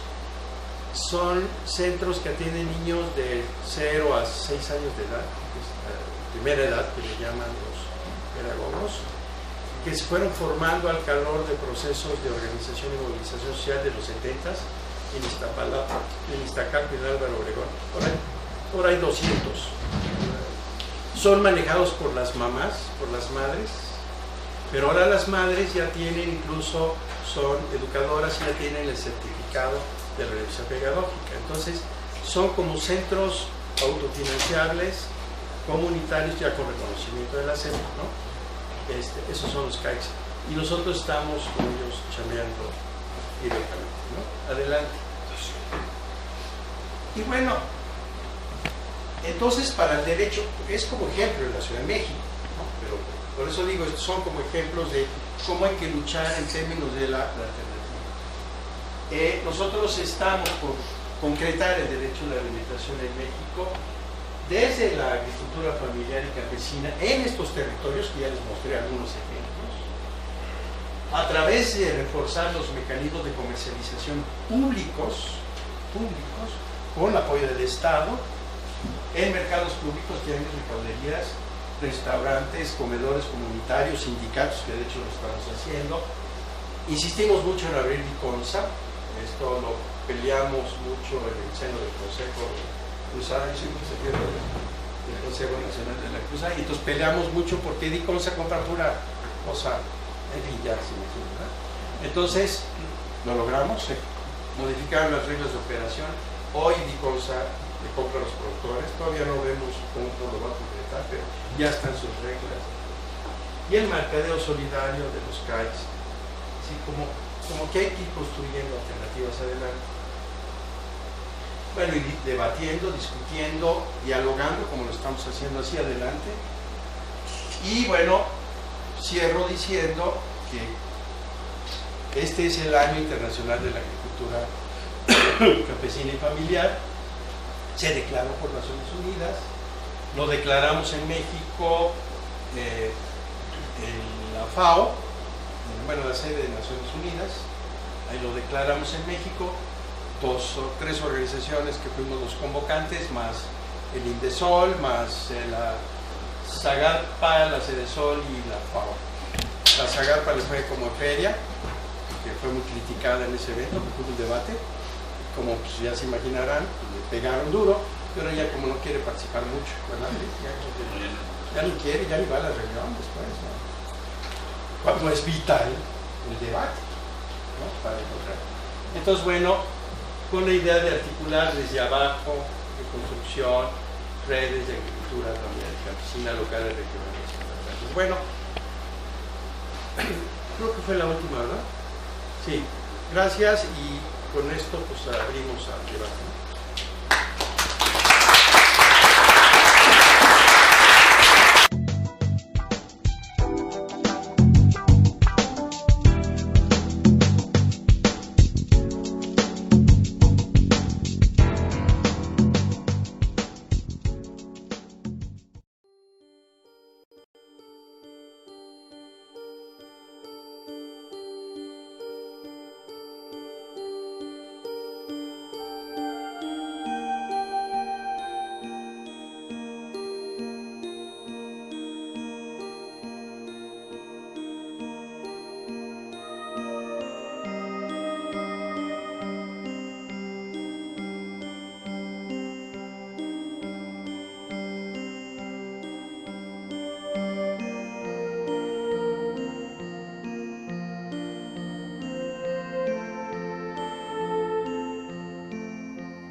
Gracias por su exposición, yo creo que es muy completa, nos dieron un panorama no solo de cómo está el campo, sino también un poquito del país y de la articulación que debe existir entre los 3 sectores, ¿no? Obviamente aquí de lo que se está hablando más es sobre el campo. Yo quería comentar algo muy general, también se ha dicho que en México hay como 2 o varios países adentro en donde la calidad de las tierras, que ya se mencionó, no es la misma, y una de las preguntas es, ¿vale la pena que en tierras que están diagnosticadas como de una composición química no buena para sembrar, se siga invirtiendo, se siga dando financiamiento, se sigan dando subsidios?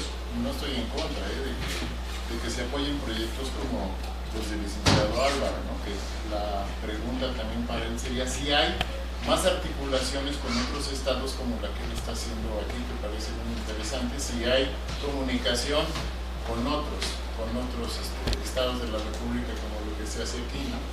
Tenemos, como dijo el maestro, un 24% de la población que vive en el campo, los precios suben, pero ellos no son beneficiados, sino son los intermediarios o son las últimas partes de la cadena, ¿no?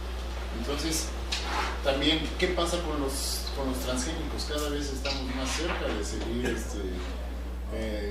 produciendo con transgénicos de Monsanto, de algunas otras compañías, y eso perjudicaría más la salud todavía de la población. Pues nada más un comentario también, si los subsidios que otorga Estados Unidos y la Unión Europea son mucho mayores de los que aquí se dan, y obviamente nosotros como país pues menos vamos a poder ser exportadores, como menos de los pequeños productores, pero sí estoy de acuerdo en que sería más para el autoconsumo primero, ¿no? Lo más que se pueda.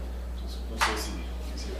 A ver, ¿quién? 2, 3 y Javier, y luego y Alfredo, y luego contestamos y vamos a una segunda ronda.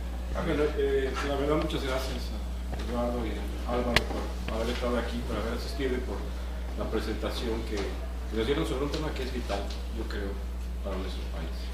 La cuestión de los alimentos, pues podríamos comparar, y de acuerdo a los datos que presentaba Eduardo, pues hay un déficit de 2.400 millones de dólares.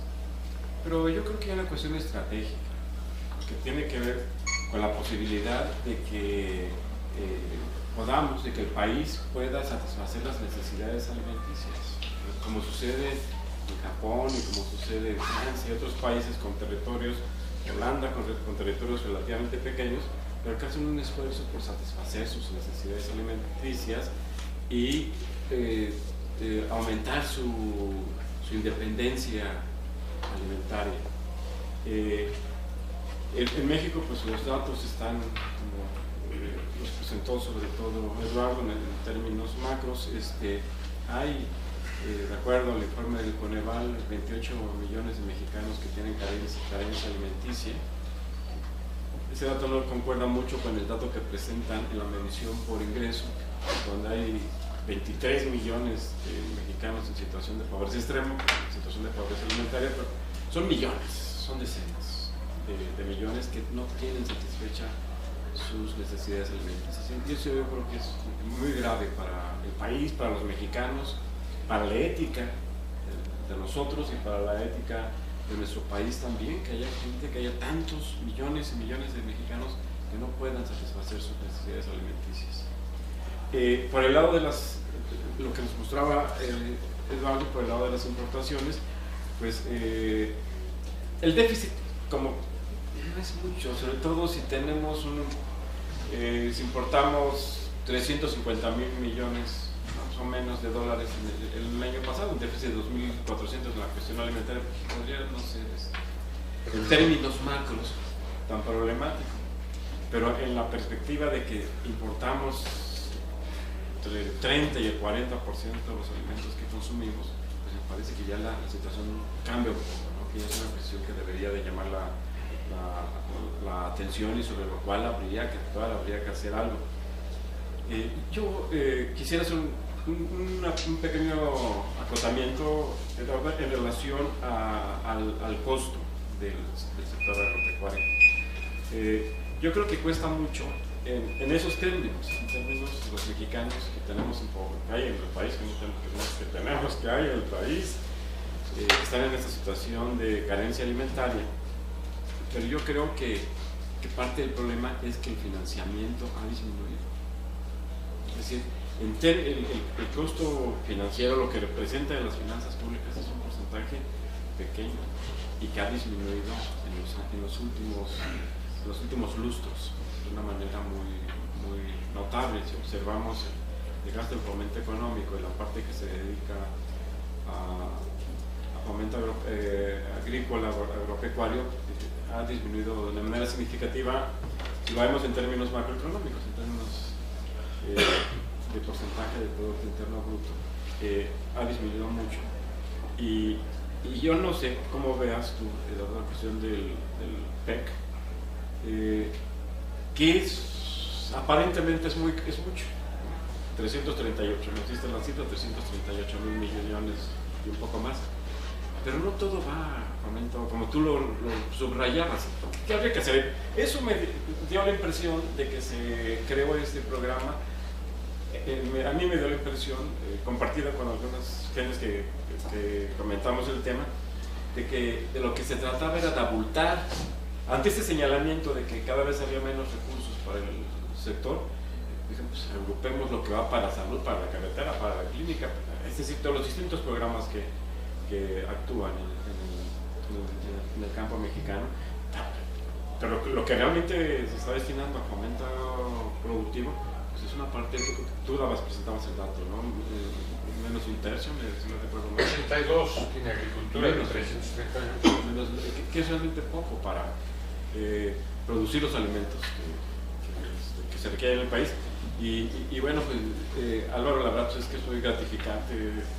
Es que dentro de todo, en este cultivo de pesimismo sustentado en la realidad de nuestro país, pues qué bueno que haya ese tipo de experiencias y qué bueno que nos las puedes plantear aquí en este auditorio de la facultad, de que algo se está haciendo, de que se requieren apoyos, de que hay obstáculos, limitaciones, pero que hay vías para impulsar la producción de los pequeños, de los 68 y bueno, pues reitero, muchas gracias por sus comentarios, su presentación.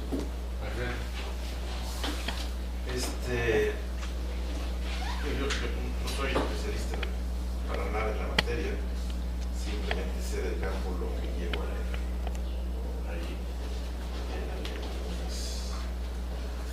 algunos artículos y algunas exposiciones como la de ustedes, que por cierto les agradezco, claras, pero bueno, a mí siempre me ha parecido que el campo ha sido desde los 60s el arroz negro o el patito feo de los sectores productivos.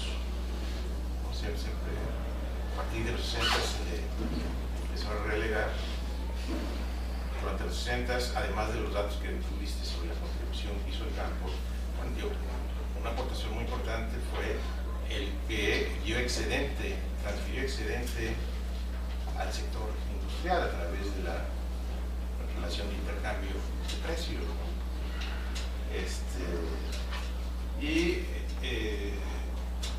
En ese sentido, pues me llama la atención algunas afirmaciones que hicieron, en especial Eduardo, que tocó esa parte, sobre todo esto de que hay una desarticulación entre el sector agrícola y el sector urbano, efectivamente, lo que se ha dado.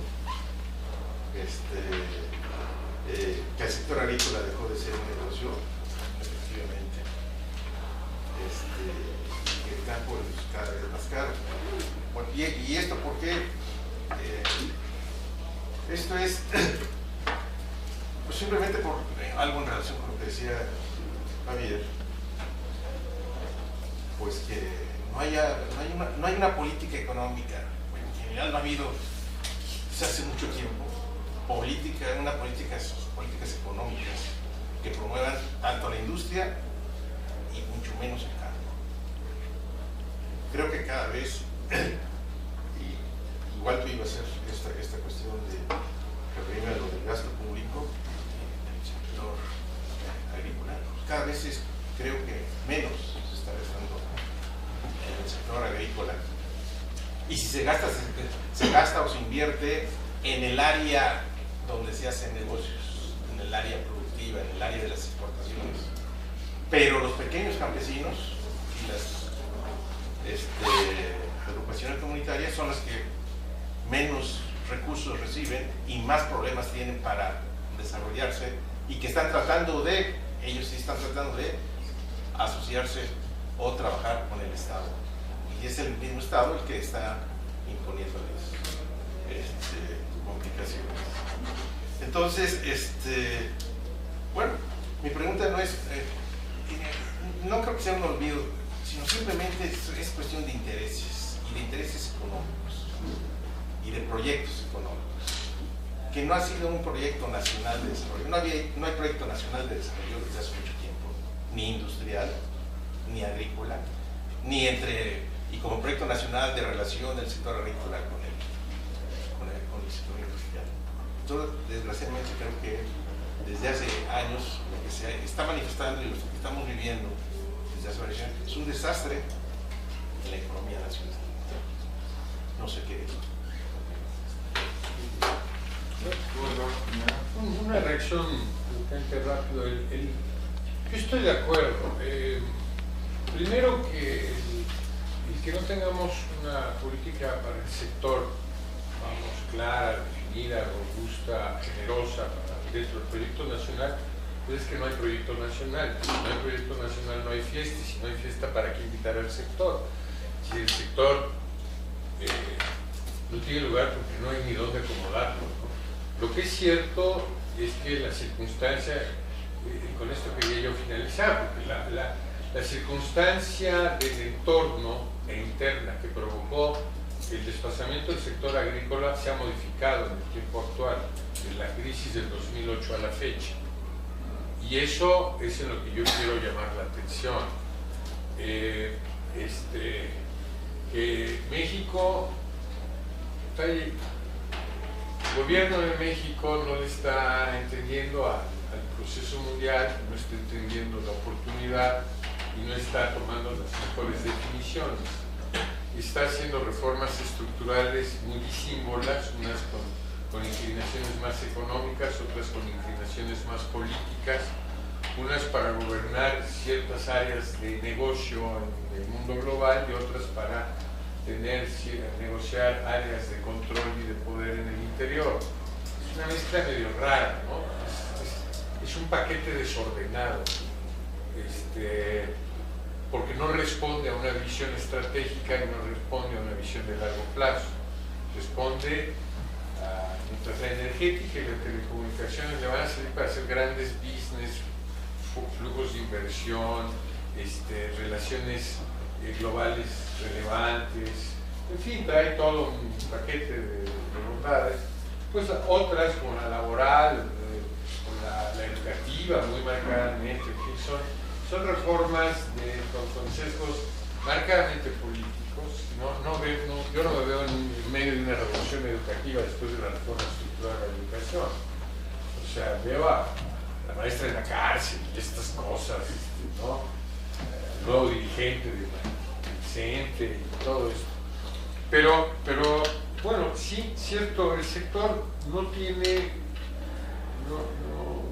tiene un desdén que pudimos haber entendido en los 70s, en los 80s, en los 90s y en parte en los 2000s, pero ahorita ya no se entiende. O sea, no se entiende por qué si el sector rural es un área de interés para el gran capital financiero, es un área de interés para los países emergentes, es área de interés para el capitalismo desarrollado en crisis, pero para los mexicanos, para el gobierno de México no. O lo le da el trazo que le dio desde el Tratado de Libre Comercio, que lo colocó para, vamos a hacer un modelo para atender a la agricultura con los que se acomodan y sirven en este modelo. ¿Quién sirve para este modelo de atención del TLC? Bueno, a ver, pues, ¿quién produce pepinos y lechugas y jitomates en invierno? Bueno, ustedes son, pues, coincide que son la infraestructura de riego de los grandes agricultores, porque es la que tiene mejor respuesta o mejor capacidad de respuesta operativa a un negocio de este tipo. Bien, entonces están invitados a la fiesta del TLC, les va a ir muy bien y se vuelven ricos. ¿Quién tiene áreas tropicales con buena fruta? A ver, ¿quién tiene mango? ¿Quién tiene plátano? ¿Quién tiene...? Usted, muy bien, ustedes también tienen negocio. Los demás no están en la fiesta. Y aunque efectivamente el tema de los datos no es como para alarmarse, porque un déficit de 2.500 en la balanza pues es administrable, por decirlo de una manera, no es tan grave. Lo que es grave es el perfil de los contenidos específicos en los que está creado, porque resulta que importamos granos y vendemos frutas tropicales, vendemos frutas exóticas y compramos alimento fundamental para la dieta nacional. Y eso presenta, además nos presenta mal, digamos, sí crea un área de vulnerabilidad para una estrategia nacional, para un proyecto nacional de largo plazo, de desarrollo. Al menos esta es la lección de la posguerra para Japón, Europa, Estados Unidos. Ellos decidieron resolver su agricultura aunque les costara, ¿no? Por no presentar un blanco, un área de debilidad en su esquema general de desarrollo y en sus predominios, en sus debates internacionales. Y en el caso mexicano es un sistema de cuentas nada más, ¿no? Y efectivamente, si lo manejamos como contadores, en lugar de hacerlo como economistas, podríamos decir, pues no es tanto. Pero la verdad es que sí es mucho por las características de lo que conlleva, ¿no? Estamos comprando el alimento. estamos comprando pan, tortilla, huevo y carne y estamos vendiendo productos exóticos. Suena bien desde el punto de vista del negocio, porque no perdemos tanto, pero es mala idea, porque revela debilidad del aparato productivo nacional y del proyecto y de la configuración del tema. Ahora, yo no sé si en sentido estricto los subsidios sean pocos, por una razón, y no sé si los subsidios sean pocos, porque ya no tenemos estudios presupuestarios, no tenemos estudios de subsidios, tenemos 20 años sin estudios de subsidios. Ya no tenemos estudios de subsidios, ya nadie está estudiando el tema. Entonces, en la era de la información no tenemos información. El tema de la vieja polémica sobre el tamaño de los subsidios en Europa y Estados Unidos está atrapado en viejas historias, en viejas cifras, porque nos hablaban de los volúmenes en dólares, ¿no? Sí, pero necesitamos relativizar las estructuras numéricas para ver si estamos hablando de más o menos dinero. En el análisis de los latinoamericanistas dicen que México es el que tiene más dinero asignado al sector de su presupuesto, no de su PIB, sino de su presupuesto. Entonces México le destina más o menos el 7% de su presupuesto al sector en el PEC. El PEC no existe, el PEC es una figura virtual, ¿no? Pero sí son los dineros que a destiempo y mal, lo que ustedes quieran, llegan al área rural. No solo llegan al área productiva, pero no hay área productiva sin infraestructura y sin educación y sin salud. Entonces ese dinero en términos generales sí cuenta. Cierto que el dinero para la agricultura es un dinero muy pequeño, porque son 82. Pero ojo, también tenemos que tener cuidado porque no hemos hecho la disección correcta de los 82.000 millones de la Secretaría de Agricultura, que es fundamentalmente el dinero agrícola. Cedesol trae 92.000 millones, pero ese es dinero social, ¿no? Ese no es dinero productivo, no es impulso a la producción. Agricultura sí llevaría dinero de impulso a la producción, pero la Secretaría de Agricultura, de esos 82.000 que hacen la tercera parte del total del dinero para el sector rural, del dinero gubernamental, esos 82.000 millones de pesos, resulta que nosotros siempre tendemos a decir que se le da al sector grande de agroexportación, y creo que no. Se le da al sector grande de producción del mercado interior, que es un consentido y un privilegiado de grandes negocios, llamarles, entre la clase política y los empresarios, porque a veces coincide que se apellidan igual. Hay un nombre por ahí. Hay nombres, sí, hay nombres. Es decir, resulta que el de la fresa, ¿no? El del pepino, el del pimiento, ¿no? Que son de los más del jitomate, reciben subsidios, pero que vienen desde antes del TLC, o sea, son los subsidios de la infraestructura y de la agrícola, son los subsidios de la infraestructura carretera, son los subsidios del almacenamiento, de los puertos, son otros subsidios. El que se lleva los subsidios líquidos es el maíz, ¿no? Es el trigo del mercado interior, son los oleaginosos. Es decir, resulta que estamos usando áreas de riego, porque sí traemos rendimientos de 9 toneladas en promedio en Sinaloa, 9 en promedio, o sea, hay quien genera 14, que está al tete a tete con un gringo, sin nada más que le cuestan el doble. O sea, el gringo las produce a la mitad de precio, nosotros las producimos al doble de precio. ¿Y quién paga ese precio? El gobierno lo está poniendo. Por supuesto, los grandes perdedores es el sector social, el sector de pequeños productores. Ese ni en la agroexportación ni en el mercado interno, ese no le llega, punto. En el interior, en las filas de la Secretaría de Agricultura, se conoce la ecuación de que el 70% del dinero se le entrega al 30% de los productores. Y el 30% del dinero se le entrega al 70% de los productores. Eso se dice legal, abierto y oficialmente en las salas de juntas de la Secretaría de Agricultura. Yo creo que las CIMAS todavía aguantan un apretón más y puede ser 80, ¿no? Entonces ahí está el tema. Yo sí creo que para terminar, que hay una oportunidad que no estamos aprovechando. Ni como modelo, ni en la industria y los servicios, no le estamos dando forma. En la era global, en la reestructuración, nos decimos país emergente sin ser emergente. Somos un país atrasado, cachón. ¿no? Pero somos un país atrasado, porque no tenemos bases de largo plazo. Esa es la característica de un país emergente, el que trae donde recargar el largo plazo. Nosotros no lo tenemos.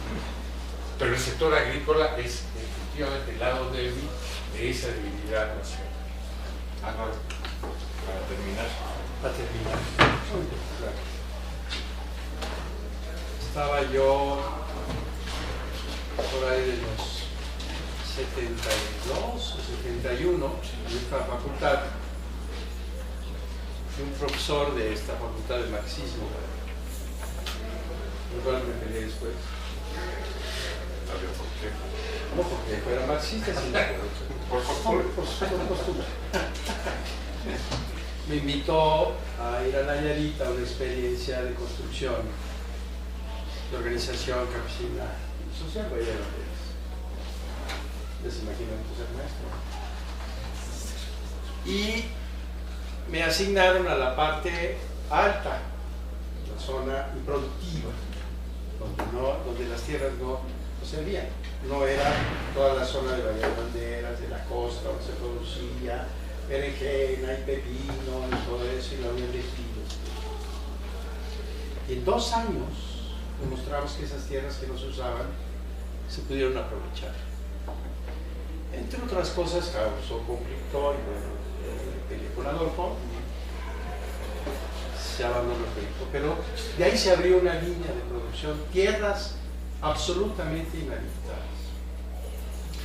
Y después de eso, a lo largo del tiempo, he estado en muchas zonas en donde hay dificultades de tierras, pero de calidad de tierra, deterioro, incluso con salinas, incluso con problemas como las de Tláhuac y Xochimilco, que tienen problemas muy serios. Pero ¿qué pasa? Si entramos a la lógica del negocio, sí, te digo, tienes razón, no sirve, porque no las puedes comparar en términos de rentabilidad.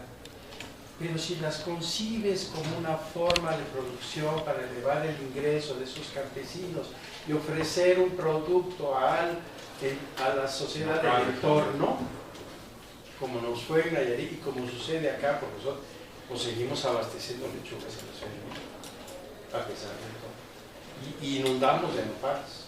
Entonces, si concebimos entonces la pequeña agricultura como una forma de competencia en términos de rentabilidad productiva y de acumulación, ya perdimos. Tiene que tener otra visión en términos de este marco integral, de otro rol de garantizar la alimentación de muchos mexicanos, que tienes razón, Cabrera. La OCDE dijo ayer, ¿no? Antier, de no sé cuántos porcentaje de mexicanos. 4 de cada 10 mexicanos. Impresionante cifra, lo dijo la OCDE, ¿no? Entonces, tenemos que operar con una lógica distinta. Son 2 lógicas distintas de 2 modelos distintos. Entonces, creo que ahí tienes razón en esa parte, y habría que profundizar el debate en esa situación. Yo sí soy bien optimista. Ya ven, los transgénicos se acaba de ganar una demanda en juicio, y bueno, el juez emitió, paramos transgénicos. Y el gobierno francés decretó, la prohibición de transgénicos. Pues ahí la llevamos, pues, o sea, está difícil. Monsanto es un monstruo, ¿no? Come todo, pues. Pero se logran cosas concretas, ¿no? Y yo creo que, bueno, yo, de la experiencia de agroexportación, miren qué pasa. Yo lo platico mucho como ejemplos coloquiales porque ilustra mucho. Los productores de nopal logramos abrir el mercado de exportación. En Los Ángeles hay 12 millones reales mexicanos, ¿no? Padrones de 8, pero hay 12. Digo, en California. Y todos consumen nopales. Nosotros, junto con otros compañeros, metemos 3 trailers a la semana de nopal. Cuando empezamos a abrir el mercado, pues fuimos a vivirnos allá un rato, porque había que ir a negociar con los brokers, que son unos cábulas, ¿no? Son gruesos. Y entonces, ¿qué nos dimos cuenta? ¿Quiénes son los agroexportadores? Pues teníamos que convivir, pues estabas ahí solo, pues te tienes que hacer parte hasta del empresario chileno que vendía manzanas, ¿no? Y nos hicimos ahí una red de cuates. ¿Qué pasa? Salvo el caso de nosotros, ellos ya viven a la gringa. Es decir, son mexicanos, tienen sus tierras en Mexicali, pero tienen sus casas allá también. Unos en Tucson, otros los que entran por Laredo en Laredo, los que van para Chicago en Chicago. ¿Qué pasa? Que son agroexportadores, pero su dinero lo gastan allá, no aquí. Nosotros éramos los locos que íbamos y veníamos, ¿no? Y todavía. Entonces, ¿qué pasa? Que este es un ejemplo de que son dos esquemas distintos. La lógica de la agricultura campesina es esta lógica de producir alimentos para nosotros mismos. Cierro mi intervención diciendo que sí, efectivamente, seguimos trasladando excedente, ya no como antes, y ni a los mismos actores. Ahora son, en algunos casos, a los Walmarts, otros a los Cargill, otros a los Anderson, otros a los Herdes, otros, ¿no? Pero la transferencia sigue dándose. El asunto es cómo logramos, reconociendo lo que dice Eduardo, que no va a haber una revolución que va a trastocar todas las estructuras de este país, y ya se tardó, como hace algunos años en esta facultad pensamos, la revolución viene mañana, prepárense, ¿no? Digo, pues pensábamos aquí, mano, ¿no? Cuando creamos el Consejo General de Estudiantes y Profesores, nos sentíamos en el Soviet Supremo de la Facultad de Economía, ¿no? La tendencia descendente de la tasa de ganar. Ya estaba acabada, ¿no? Y por poca votó el socialismo. No hay. Entonces, ¿qué tenemos que hacer? En este mare magnum pesimista de adversidades, ¿cómo logramos posicionar a los actores campesinos y familias a la producción y consumo de alimentos y alimentos sanos? Que hay que trabajar en esa línea. Mire, me enseñaba Flor hoy, no la traes ahí, no trajiste. Bueno, estamos muy articulados nosotros con el poder del consumidor, sí, por unas redes, por la seguridad alimentaria y todo eso. Hacemos mucha chamba en ese sentido. Estamos contra la coca, obviamente, ¿no? Y hemos hecho muchas cosas juntos, pues, ¿no? Porque vemos el problema de la obesidad muy grave. Y hoy hay un anuncio que ya está circulando de nuestros compañeros donde dice, te ponen una lata muy bonita de la coca, ¿qué dice? ¿No? Lo que te vende, lo que consumes. ¿Y en lo que te vende qué decía? Felicidad, orgullo, dinamismo, alegría. Lo que consumes, azúcar, ¿qué era la almidón, sí, químicos, no recuerdo qué era, químicos y fructosa y 11 cucharadas de azúcar, 11 por botella, por lata. Todo lo que te vende y lo que es. Bueno, pues hay que luchar. Entonces yo cerraría diciendo que hay que tener esta visión de construcción y de tejido para evitar el mando de la violencia y romper el asistencialismo. Yo, ahorita que dio la cifra de Cedesol y Sagar, Cedesol tiene una partecita de opciones productivas, ¿no? Me va a sacar chiquitita, ¿no? Estuvimos peleando ahora para que a ver si le pasaban PESA a Cedesol, no se logró, no lo soltaron, que es un proyecto de pago para pequeña agricultura campesina. Pero lo que sí tenemos que hacer es luchar contra el asistencialismo compensatorio que a veces se necesita, pues, ¿no? Está canijo, digo, hay cosas que no queda más que eso. Pero sí hay que romper el asistencialismo porque eso inhibe entonces.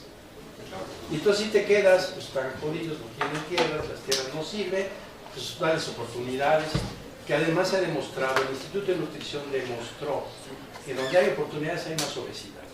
¿Cómo la ves? Entonces, bueno, hay tantas cosas. Yo solo quiero dar una idea de esto que dice Álvaro. Me parece que lo que hace Álvaro y lo que nos platica de Morelos es un argumento muy importante, porque lo que estamos diciendo es que el modelo de la agricultura grande, con segregación de la agricultura pequeña, empobrecida, lo que ha resultado es que no resuelve ni económica ni socialmente el asunto. Entonces, si ya en 50 años se probó la fórmula y ya alcanzó sus límites, porque lo que produce un gran agricultor de pepino, de jitomate, pues ya no hay más, ya no puede producir más, ya la elasticidad que tiene eso es muy pequeña, ya no va por más. Tiene que ir a cambiar las áreas y eso tiene dueño. Entonces, la agricultura pequeña tiene que mostrar sus argumentos en el debate de que es también capaz, ¿no?, de crear respuestas tecnoproductivas. ¿Cómo las organizamos? ¿Cómo las mezclamos? ¿Cuántos grandes, cuántos medianos, cuántos pequeños? ¿En qué geografía? Si con clúster o sin clúster, si... Eso lo discutimos, o sea, la ingeniería de cómo organizar eso, pero la ecuación no puede prescindir de las 100 millones de hectáreas del sector ejidal y comunero y de las 50 millones de hectáreas de la pequeña propiedad minifundista. Es decir, más de 2/3 partes del territorio nacional están en manos del minifundio. No hay respuesta sectorial si no pasamos por platicar con la experiencia, con la razón y con el juicio de los pequeños productores. Ese es su... Bueno, pues,